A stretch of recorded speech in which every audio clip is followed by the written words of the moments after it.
ఇప్పుడు పవన్ నాయుడిని రాజకీయ నాయకుడిగా మేము గుర్తించట్లేదు. అసలు పోనీ మేమైనా ఏడ్చామా? పవన్ నాయుడు మమ్మల్ని గుర్తించని ఎవరు బాధపడలేదు కదా. ఈ రాష్ట్ర ప్రజలు గుర్తించారు మమ్మల్ని, ఈ రాష్ట్ర ప్రజలు గుర్తించలేదు నిన్ను. కాబట్టి అంటే ఉనికి చాటుకోవటం కోసం లేదా తీసుకున్న రెమ్యునరేషన్ కోసం ఇవన్నీ కూడా తిప్పలు తప్పితే వేరే ఏం లేదు. ఆయనకి సినిమాల్లో అక్కడ కాల్ షీట్లు, ఇక్కడ కాల్ షీట్లు ఒకటే. ఇక్కడ చంద్రబాబు గారికి ఇస్తాడు కాల్ షీట్లు, అక్కడేమో ప్రొడ్యూసర్లకు ఇస్తాడు కాల్ షీట్లు. రకరకాలుగా మీరు మొత్తం ఆయన రాజకీయాల్లోకి వచ్చిన కాడి నుంచి ఆయన మాట్లాడిన మాటలన్నీ ఒక్కసారి వెనక్కి తిరగేసుకుంటే ప్రతి మాట ఆయన చెప్పింది రోజుకు ఒక మాట, గంటకు ఒక మాట, పూటకు ఒక మాట. ఈ గంటకి పూటలకి రోజులకి మాటలు మార్చే వాళ్ళని ఏమంటారు? బాగా తెలుగు భాష పండితుడు ఆయనే కాబట్టి ఆయన ఏమంటారో ఆయనే తెలుసుకుంటే సరిపోద్ది.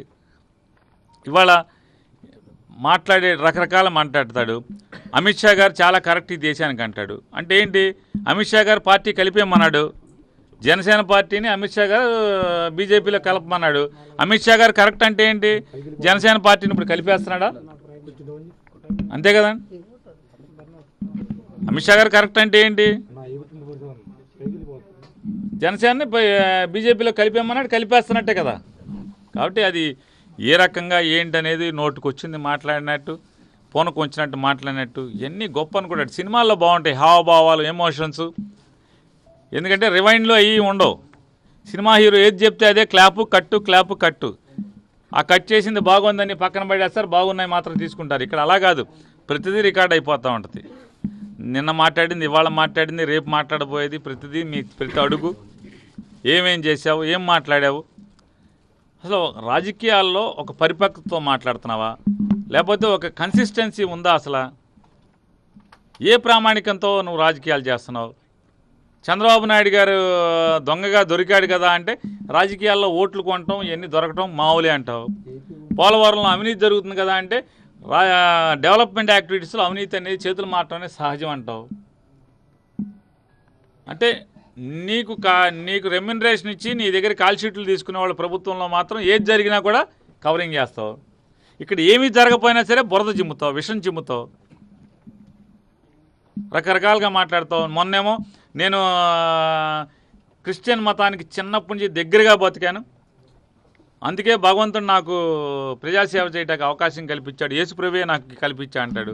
అందుకే నా పిల్లల్ని క్రిస్టియన్లుగా పుట్టించాడని చెప్తాడు. మొన్న చిన్నప్పటి నుంచి నేను యేసుకు దగ్గరగా బతికాను, అందుకే నా పిల్లల్ని క్రిస్టియన్లుగా పుట్టించాడు అని చెప్పి మాట్లాడతాడు. ఇవాళ ఏం మాట్లాడు? హైందవ మతం అంటాడు, అది అంటాడు, ఇది అంటాడు, ప్రసాదం అంటాడు, గుళ్ళో చెప్పులు అంటాడు. ఏం మాట్లాడతాడు?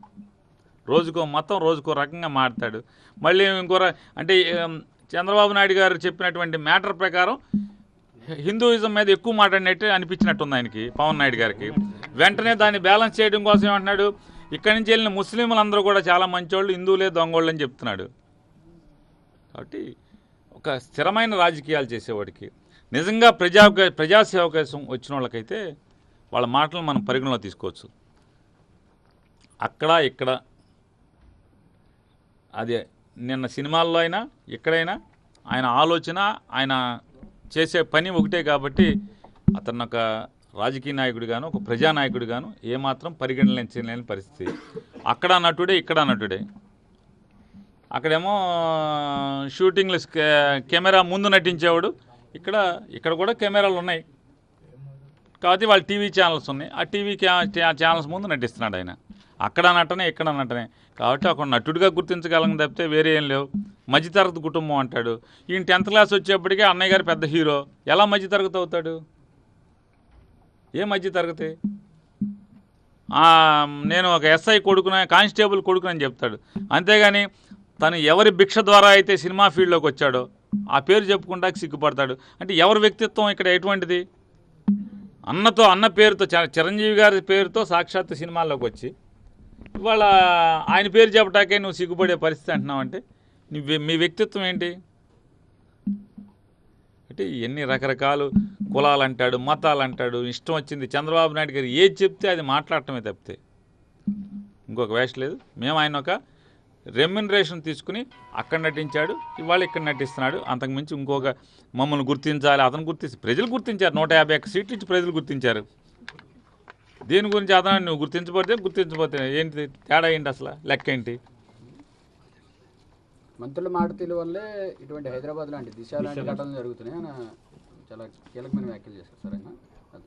అట్లా ఎందుకు అనుకుంటారు? ఆయన చెప్పాడు మీరందరూ కూడా 4 పెళ్ళిళ్ళు 5 పెళ్ళిళ్ళు చేసుకోమన్నాడు. ఓహో ఇది తప్పు కాదనమాట, ఆయన ఎందుకు తీసుకోలేదు? దానివల్ల జరుగుతాయి.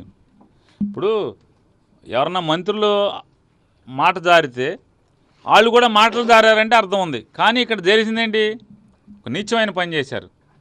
మన హైందవ భారతీయ సాంప్రదాయం ప్రకారం ఒక పెళ్లి మించి చేసుకోవటం అనేది తప్పుగా మనం భావిస్తాం. ఒక భార్య మన ఇంట్లో ఉంటే పక్క అమ్మాయితో మాట్లాడినా కూడా నేరం కింద పాపం కింద భావిస్తాం. అటువంటిది మన ఇంట్లో వాళ్ళే చెప్పారు నేనేం చేయను, ఈయనేమో నా కర్మ నాకు కుదరలేదు అంటాడు. ఎందుకు కుదరలేదు ఆవిడ చెప్తుంది. ఏం చెప్తుంది? నేను భారీగా ఉండగా నాకు తెలియకుండా ఇంకో బిడ్డల కంటే ఇంకో అమ్మాయికి నేనేంటి పరిస్థితి అంటది. కాబట్టి ఇంకోటి ఏం చెప్తున్నాడు, కావాల్సి జగన్ గారు మీరు కూడా చేసుకుని 4 పెళ్ళిళ్ళు అన్నారు. ఈయన భాష మాట్లాడంటే అమ్మాయిలంటే విలువ లేకుండా స్త్రీ అంటే విలువ లేనటువంటి వస్తువుగా మీరందరూ కూడా చేసుకోండి, సమాజంలో అందరూ 4-5 పెళ్ళిళ్ళని చెప్పడం వల్లనే ఇలాంటివి జరుగుతాయి. నాకు సినిమాలు అక్కర్లేదంటాడు, నా 100 కోట్లు వదిలానంటాడు, ఇటు వచ్చానంటాడు, మీకోసమే నా జీవితం త్యాగం అంటాడు, మళ్ళీ సినిమాలు అంటాడు. రోజుకి సంవత్సరానికి 4 సినిమాలు 6 సినిమాలు ఖాళీ లేకుండా చేస్తాడు. ఆ షెడ్యూల్ గ్యాప్లో టప్పని వచ్చి చంద్రబాబు గారిని లేపాలంటాడు. బీజేపీని తిట్టాడు, బీజేపీని సంకనెక్కాడు, మళ్ళీ అయిపోగానే మళ్ళీ నాకు కమ్యూనిస్టులు అన్నాడు, కమ్యూనిస్టులు అయిపోయి బీజేపీని తిట్టి బీజేపీ సంకనెక్కి మళ్ళీ ఇప్పుడే ఉన్నాడు. చంద్రబాబు మనం జగన్ వ్యతిరేక ఓటు అంతా కూడా చీలకూడదు, జగన్ వ్యతిరేక ఓటు చీలకూడదు అంటాడు. మరి 2019లో చంద్రబాబు ఓటు వ్యతిరేకంగా చీలకూడదు అని ఎందుకు మాట్లాడలేదు? ఆ రోజు గుంటూరు సభలో వారేం మాట్లాడారు? తండ్రి కొడుకులు దొంగలు, అది ఇది దోపిడీదారులు, అక్కడ దోచుకున్నారు ఇక్కడ దోచుకున్నారు, ఆఖరికి మన అగ్రిగోల్డ్ ఆస్తులు కూడా వదలకుండా అది ఎవరు అగ్రిగోల్డ్ డబ్బులు ఎక్కడి అది చెమటోడ్చి పేదవాడి కష్టార్జితం ఆ డబ్బులు అగ్రిగోల్డ్ డబ్బులు. ఆ అగ్రిగోల్డ్ పేదవాడి కష్టం చెమటోడ్చి సంపాదించిన రూపాయలను కూడా రూపాయి పోగేసుకుని అగ్రిగోల్డ్లో కట్టిన డబ్బులను కూడా వదలకుండా వీళ్ళు మింగేస్తున్నారు, ఆస్తులు కొనేసుకుంటున్నారు, వీళ్ళందరూ ఆక్రమించుకుంటున్నారని చెప్పి ఆయన మాట్లాడారు. పాచిపోయిన లడ్డు అన్నారు, అదన్నారు ఇదన్నారు. సేవ చేయటానికి అధికారం కావాలా? జగన్మోహన్ రెడ్డి చూడండి అధికారం అడుగుతున్నాడు, అధికారం లేకుండా సేవ చేయట్లేదు అన్నాడు. తమరు ఏం చేస్తున్నారు? బీజేపీతో కలిసి ప్రయాణం చేస్తున్నారు. ఈ రాష్ట్రానికి ఏం సాధించారు? బీజేపీ మెడలు వంచి చాలా సాధిస్తా అని చెప్పారు కదా, ఏం సాధించారు? ఏం మెడలు వంచారు? ఈ రాష్ట్రానికి ఏం ఒక్క దమ్ముడి లాభం చేకూర్చారా? ఎందుకు ఎన్ని కాలక్షేపం కబుర్లు, అమాయకమైనటువంటి నిజంగా చెప్పాలంటే ఇందులో ఈ మొత్తం సినారియోలో పవన్ కళ్యాణ్ గారి సినారియోలో అత్యంత అమాయక జనం ఎవరయ్యా అంటే పవన్ కళ్యాణ్ని అభిమానించి ఆ ఎరుపు తెలుపు జెండా మోస్తున్నటువంటి వాళ్ళు అమాయకులు.